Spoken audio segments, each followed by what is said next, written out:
नमस्कार. मागच्या व्हिडिओमध्ये आपण पारंपरिक उगाली पाहिली. आज त्याच उगालीत जिरे, मीठ आणि शेवटी बटर घालून उगालीचं भारतीय चवीतलं एक वेगळंच रूप बघणार आहोत. जुलीनं उगाली करायला सुरुवात केली आहे. मध्ये थोडंसं जिरा घातलं, मीठ घातलंय आणि उगाली घातली आहे. खरं म्हणजे हे लोक मीठ आणि जिरे घालत नाहीत, तसंच करतात. पण हे थोडंसं भारतीय वर्जन आहे याचं. पण हटावं खूप लागतं याला.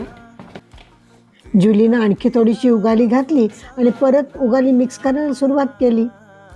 आमच्यासाठी जुली थोडीशी मऊसर अशी उगाली करते. आता दीदीनं त्याच्यामध्ये बटर ॲड केलं. बटर उगाली छान मिक्स केल्यावर उगाली तयार. साध्या उगालीला भारतीय चवीची हलकीशी साथ दिली आणि तयार झाला एक वेगळाच स्वाद. पुन्हा छानशा रेसिपीसह भेटूया.